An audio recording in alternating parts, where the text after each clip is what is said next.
¿Cómo están? Buenas noches y bienvenidos a Fútbol Picante. Este día, el presidente de la Federación Mexicana de Fútbol, John de Luisa, nos ha abierto las puertas para platicar de un montón de cosas que había que platicar con la cabeza del fútbol mexicano. Desde la designación de Gerardo el Tata Martino como técnico nacional, los porqués y los objetivos, hasta todo lo que hay que irle sumando y o corrigiendo al campeonato nacional. Así que sin más, hasta las instalaciones de la Federación Mexicana de Fútbol, donde este día John de Luisa se ha sentado a platicar con David Faitelson, con Héctor Huerta y con Roberto Gómez Junco. Muchas gracias, aquí estamos en Toluca, a un lado del aeropuerto de Toluca, en estas impresionantes, hay que decirlo así, instalaciones de la Federación Mexicana de Fútbol. Y tenemos hoy un invitado muy especial, nos ha abierto las puertas de esta federación, que parece un búnker, que parece un lugar realmente muy aislado, pero insisto, muy bonito, rodeado de campos de fútbol, oficinas muy modernas. Tenemos al presidente de la Federación Mexicana de Fútbol, John de Luisa, esta noche en Fútbol Picante. John, muchas gracias por recibirnos. Bienvenido, David. Muchas Encantado gracias. de tenerlos. Bueno, John de Luisa, para la gente que no lo conoce, mucha gente lo conoce obviamente, no es un jugador de fútbol, pero es un directivo importante en el fútbol mexicano. Nació el 7 de abril de 1970 en la Ciudad de México, un hombre joven. Tiene estudios de ingeniería civil, es ingeniero y tiene un máster en administración de empresas por la Universidad de Texas en Austin y los cargos administrativos en el fútbol, vicepresidente operativo del Club América, director, esto es importante, de la candidatura conjunta de México en el Mundial de 2026, uno de los grandes culpables, entre comillas, de que México pueda hacer nuevamente un Mundial es este personaje, John de Luisa, y el actual presidente de la Federación Mexicana de Fútbol desde marzo del año pasado. Te quiero pedir que nos indiques 3 metas y 3 sueños que tienes como presidente de la Federación Mexicana de Fútbol. Arrancamos con las metas. Bienvenido, Gracias. David. Me gustaría, antes de escribir metas y sueños, platicarles un poquito. Dentro de la Federación tenemos 4 grandes objetivos o 4 grandes aristas. El primero es el éxito deportivo. Sí. El segundo es la justicia deportiva. El tercero tiene que ver con la parte de las relaciones, tanto de la federación dentro del país como las relaciones internacionales con CONCACAF y con FIFA. Y el cuarto es la responsabilidad social. Entonces, de alguna manera, las metas y los sueños tienen que estar involucradas dentro de esas grandes cubetas, ¿no? Me gustaría empezar con las metas, quizás a corto plazo. Tendríamos que escribir la Copa de Oro. La Copa Oro. Y obviamente, dentro del ciclo mundialista, tendríamos que estar dentro del top 8 en el 2022. Esto tendría que ser una cosa con la que estemos trabajando durante los próximos 4 años, sin lugar a dudas. Ganar la Copa Oro, sí, y el top 8 en el 2022. México entre las 8 mejores selecciones del mundo en 2022. Así es un reto extraordinario, tendríamos que hacer algo que nunca se ha logrado, pero también entendiendo que consistentemente desde el 1994 estamos en el top 16. Sí, de acuerdo. Entonces, tenemos que pensar en esto para poderlo trabajar y no ser una cosa que se nos ocurra a 15 días antes de iniciar el Mundial. De acuerdo, me parece una meta excelente, maravillosa. Dentro de la justicia deportiva, sí, me gustaría incluir el tema del VAR. Y me refiero a la utilización total y absoluta del VAR en beneficio del arbitraje y, por lo tanto, en esta justicia deportiva de todos los partidos de Liga MX durante el 2019. Es algo que venimos trabajando desde inicios del 2018 en capacitación y ya lo vemos implementado en su totalidad en el 2019. Y finalmente, dentro de la parte de la responsabilidad social, creo que es fundamental el apoyo al fútbol femenil. Entonces, aquí me gustaría... Hoy ya hemos visto que es una realidad en México, sí, la Liga MX femenil. Vimos que es una realidad en México el resultado de un equipo sub-17 en Uruguay, que peleó durante todo el campeonato y estuvo peleando en los últimos 90 minutos contra España, haciendo un muy buen partido. Creo que dentro de estas metas es la reestructura del proyecto, la consolidación de lo que ya se hizo muy bien por muchos años y lo que vamos a poder hacer durante el 18 al 19 ahora al 2022 en el tema del fútbol femenino. Muy bien, John. Tenemos las 3 metas que me parecen muy buenas. Los sueños. ¿Qué sueña el presidente de la Federación Mexicana de Fútbol? Un presidente de la Federación Mexicana de Fútbol no puede no soñar ser campeón del mundo, ¿no? En ese sentido, tendríamos todos los que alguna vez tengamos la oportunidad de trabajar aquí, soñar con eso.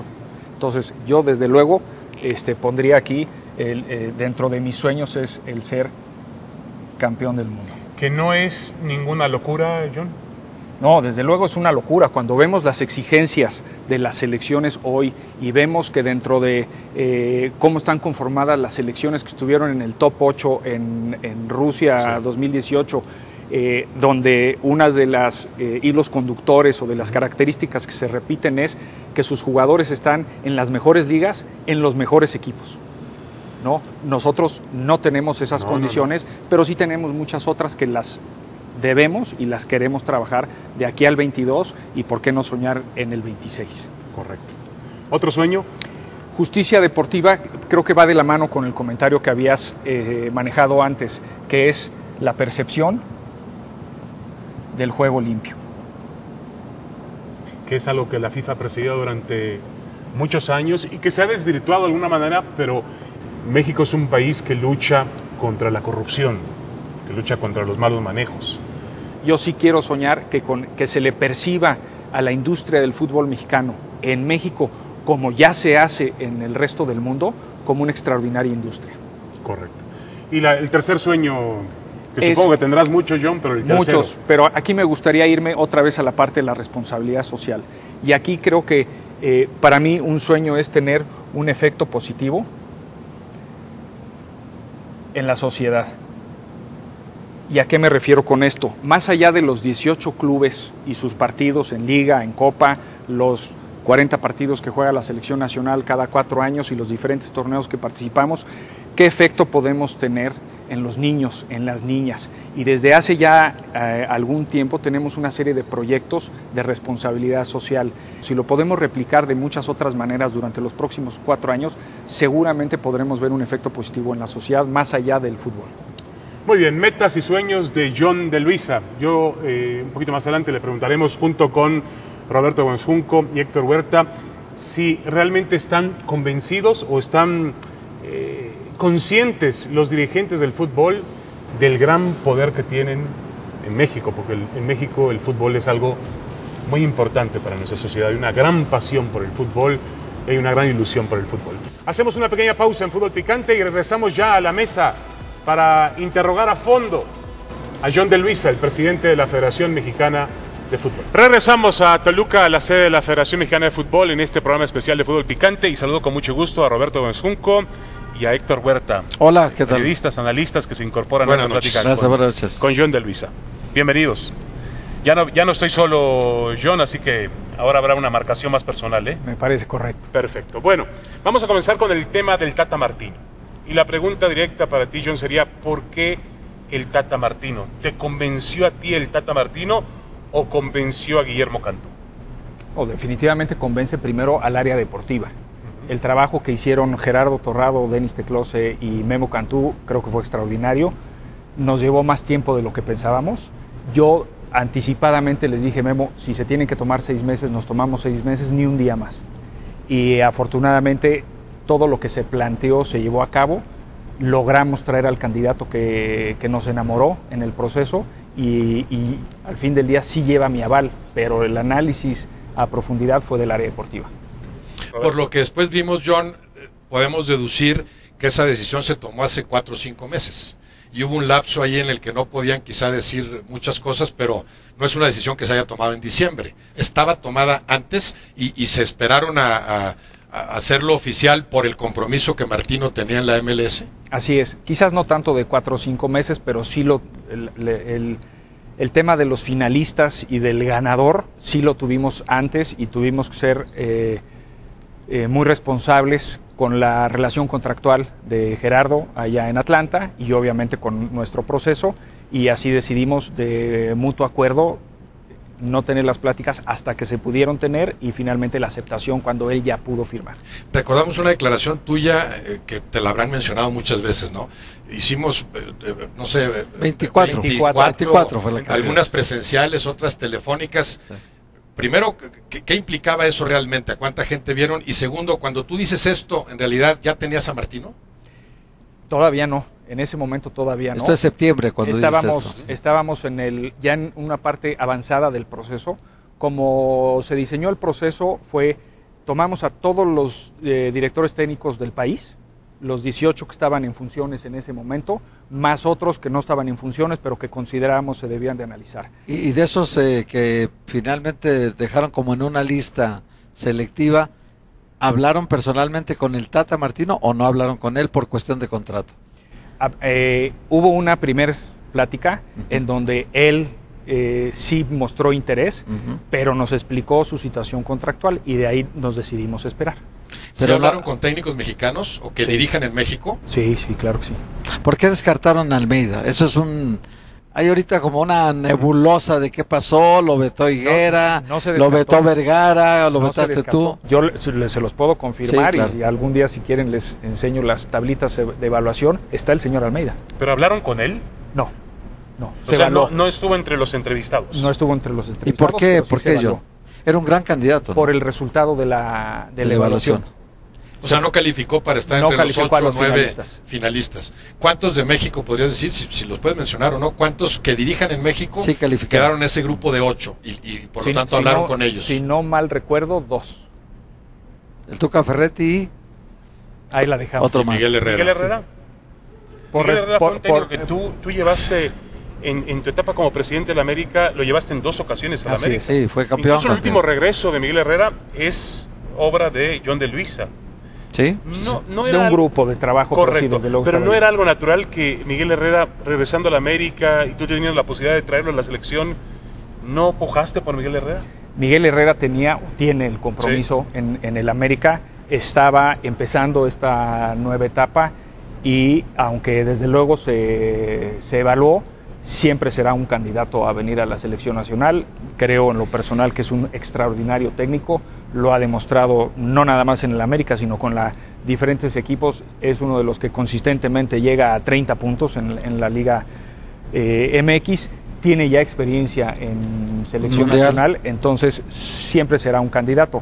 El día de hoy, en el análisis que hicimos, el ganador fue Gerardo Martino. Pero no pasó el corte tampoco Miguel Herrera, es decir, se quedó igual que Martí, se quedó igual que Almeida.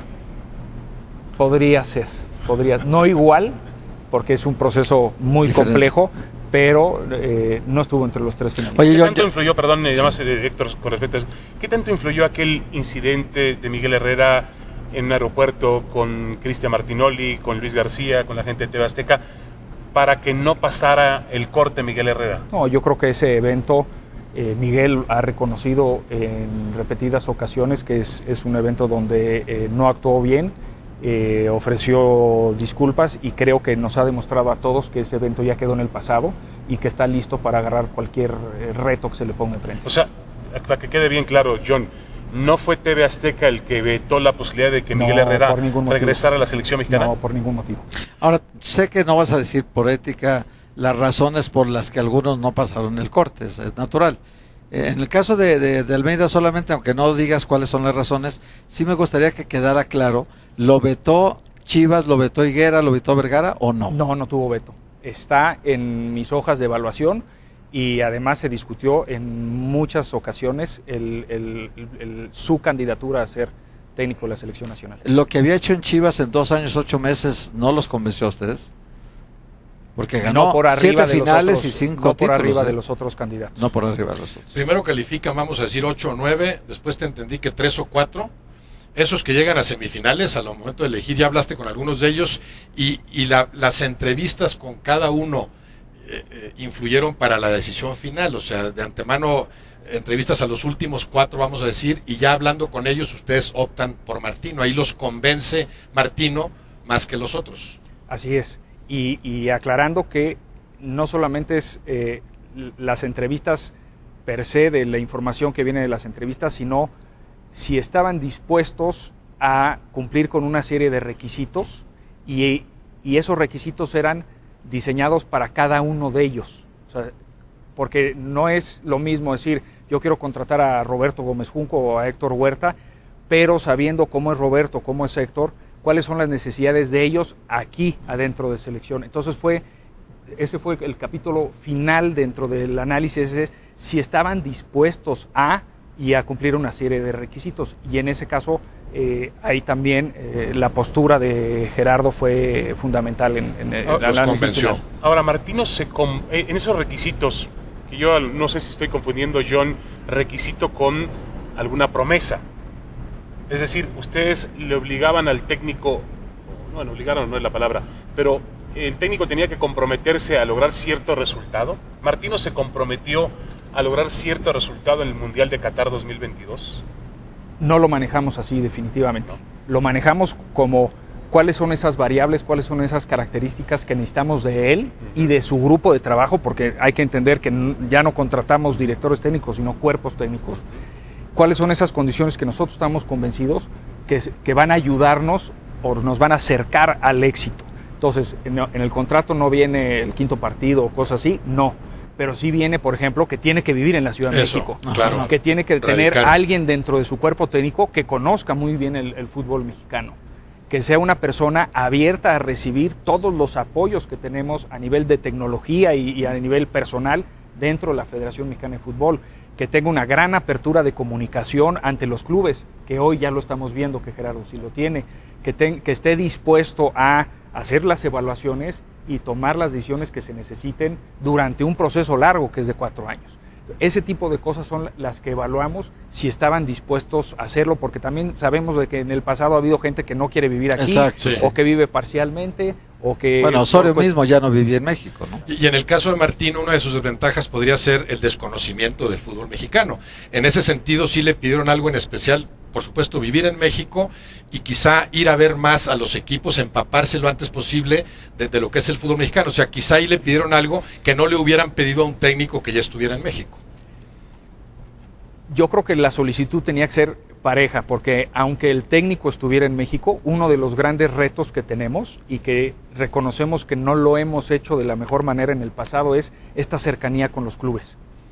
Y no nada más del director técnico, sino de todo el área deportiva de selecciones nacionales.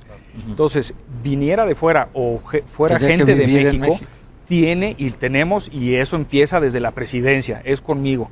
Tenemos que tener una gran cercanía con los clubes, porque eso, una buena comunicación, seguramente nos acercará a tomar mejores decisiones. Y entonces ese fue uno de los requisitos. Oye, lo de Tuca, ya vamos a pausa. Lo de Tuca Ferretti, ¿qué fue lo que detuvo? Porque te gustaba el Tuca y le gustaba a mucha gente. Te lo dejo para ahorita, después de la pausa me lo contestas. ¿Qué fue lo que impidió? Esto de que tenías que indemnizar a Tigres, y luego Tigres tenía que indemnizar al Tuca, y se volvió una feria de millones de dólares ahí, ¿o qué fue lo que pasó? Nos dices después de la pausa. Ahora hacemos la pausa y regresamos con esta pregunta que le hace Héctor Huerta a John Deluisa.